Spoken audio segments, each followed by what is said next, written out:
Hey everyone, welcome back to AP Precalc. This is lesson 2.9. Let's get right into it. All right, so here's the bell ringer for today. Pause the video if you haven't done this already because I am about to go over the answers. So here we're solving the following equations. So to solve x plus 14 equals 19, this should be pretty obvious. You're going to subtract 14 from both sides to get x equals 5. The next one, 5y equals 20.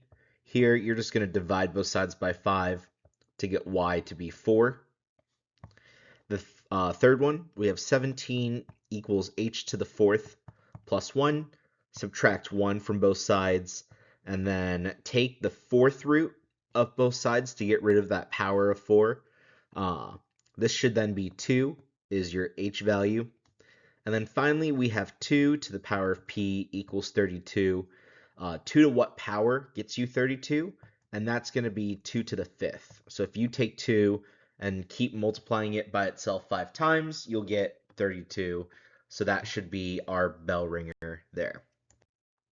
Now, the bell ringer you just solved seems pretty simple at first, but what you really just did was performed a bunch of inverse operations, and you did this without even thinking about the fact that you were even doing it. And so every operation, whether you like it or not in math, has exactly one inverse or opposite operation. These operations basically undo a function. And so we'll learn about different types of these over the course of this semester to help us solve different types of equations. So here are 4 operations, and then we want to find the inverse. So the first one is the inverse of addition. To solve for x, we would subtract 3 from both sides. So our inverse operation should be subtraction. Subtraction, there we go. Now the inverse of multiplication, to get rid of this, you would divide both sides by 3. So here our inverse operation should be division. Cubing, to get rid of that power of 3, what you're going to do is you're going to take the cube root of both sides there. And so there's not an official name. The inverse operation is just going to be cube root. And then finally, exponentiation, 3 to the power of x equals 7. Our inverse operation here is going to be using logarithms. So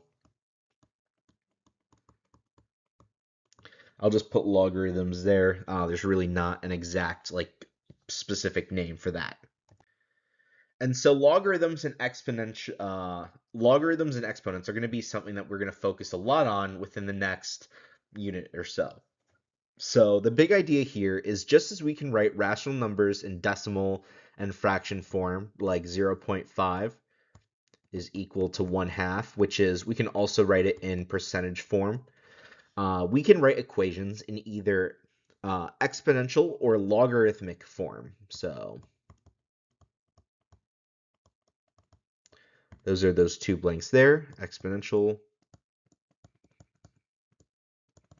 and logarithmic. And exponential was what we covered a lot. That was the 2.1 up to 2.8. And logarithmic is going to be 2.9, which is today's lesson, all the way up to 2.15 is going to be all about logarithms. Both of these forms are essentially the same thing. When we're switching from one form to the other, you're not actually changing the problem or the numeric value of it. You're just simply rewriting the equation in an equivalent form. And so exponential form is going to be looking like a to the power of b equals c. And then this, how we rearrange this in logarithmic form, is going to be, we're going to have a log, a log. That's why it's called logarithmic. And then the base is going to be a. That's going to be like a small subscript. Inside the log, you usually have parentheses. And then b, the exponent, is going to go on the other side of the equation. And what a to the power of b is going to be what is inside the logarithm. So that's how a logarithmic form is going to look like there. Now, parts of a logarithm. So I'll just write both of these formulas again. You have a to the power of b equals c, and then the equivalent form is going to be log base a of c is equal to b. And so a in both of these is the base here. As we've learned last semester, a is the base of the exponent, And then this is what we consider the base of the log, that small subscript. B is going to be the exponent. Obviously, on the left equation, you can see B is the exponent there. And then for the logarithm, you have to remember that the exponent is going to be on the other side of that equal sign. And then C, you won't really be asked about this, but is called the argument. And so here, that's either going to be what the exponent is equal to or what is on the inside of the log. So for example, if we have, just like to write a really quick example, 3 squared equals 9, we would write this in logarithmic form as log base 3 squared will give us 9 on the inside of the parentheses. So now let's try examples 1 and 2, where we're converting them from one form to the other. So we're not solving anything or simplifying anything.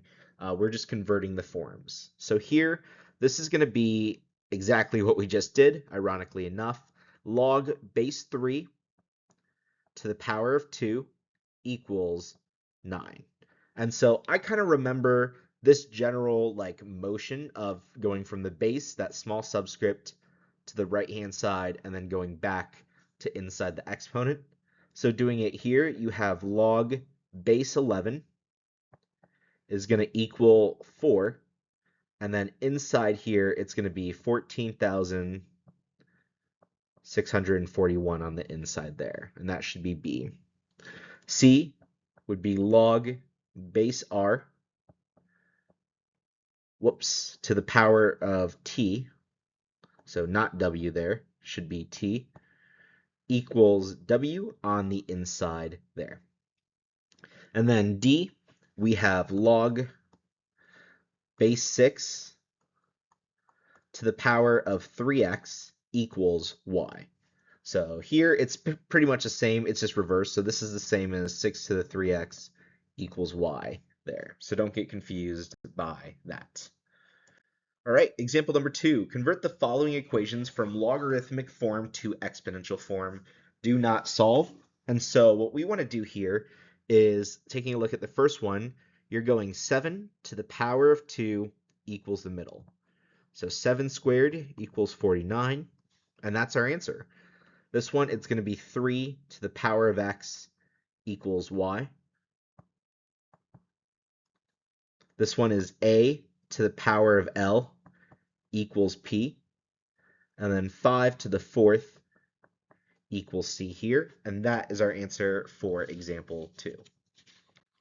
Now, how do logs and exponents cancel each other out? They're very similar to square roots and squares. So like if we have x squared equals, let's say, 4, right? You can take the square root of both sides and get x equals, in this case, if you want to be specific, plus or minus 2, but that and that kind of cancel each other out. Logs and exponents are the same thing. So if you have 2 to the power of log, and then it's base 2 x, log base 2 and the 2 will cancel each other out, and so this is just equal to x. Same thing, if you have log base 2 and then 2 to the power of x, those two will cancel each other out and it'll equal x. And so it will take a little bit of time to get used to, but just be aware that you can always make that simplification. For example 3, simplify each expression to a whole number. So here we can cancel out the 4 and the log 4, and so this is just 3. This one, you can cancel out those two to just give us 2. This one should be 5, and then this one, those will cancel out to just give us 9. So 3, 2, 5, 9 should be our answer for example 3. Now, when do we not write the little subscript? And there's going to be two cases of this. Any other time, let's say it's like log base 1700, you're going to put that number in there as your base. But sometimes you don't have to write the base, and that's when it's going to be either a base of 10 or a base of e. And so, for example, if we have log base 10 of 5 as like a number, we don't write the 10. We'll just write log base 5. If you write the 10, you'll be okay. You'll never get points taken off for that on a short answer question. But just be aware if you don't see a number, it's implied to be 10. unless it's not L log, it's ln. This represents or is called a natural logarithm, why it's called ln. And then let's say we have ln of 5 in parentheses. This is the same as log base e of 5. And so now we call it a natural logarithm because it's going to have e, which is that natural number. E is the most common base for real world scenarios, whether it comes to investing money or exponential growth.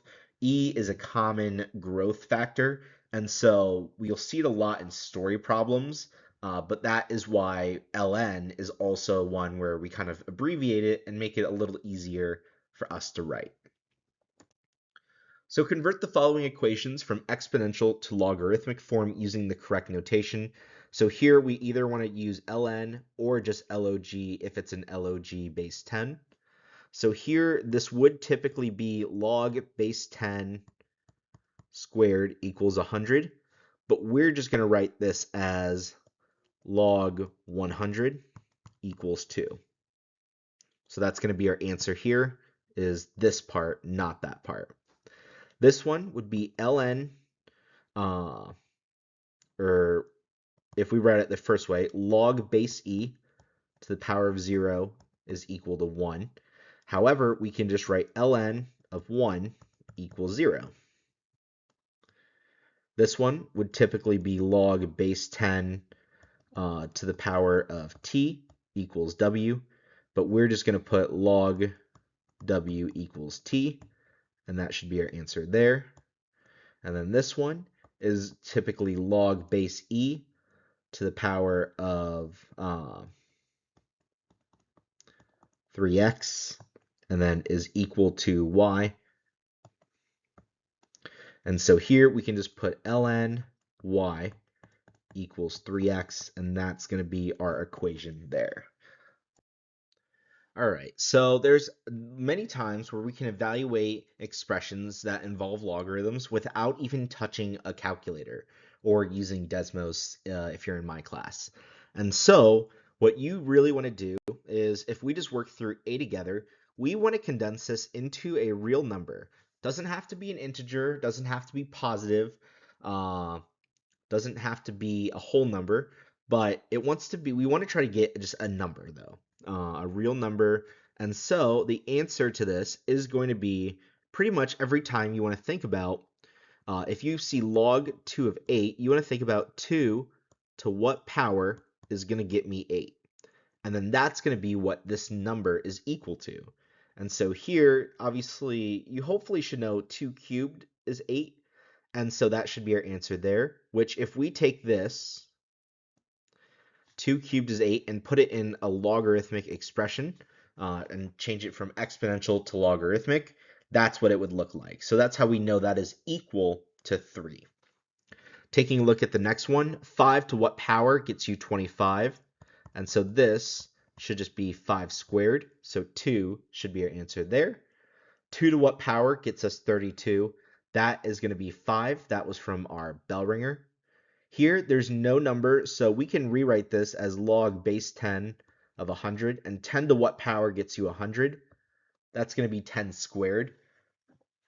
E is where a lot of students, I think, will mix the logarithms up. And so a lot of students want to say this is 2, but it's not 2.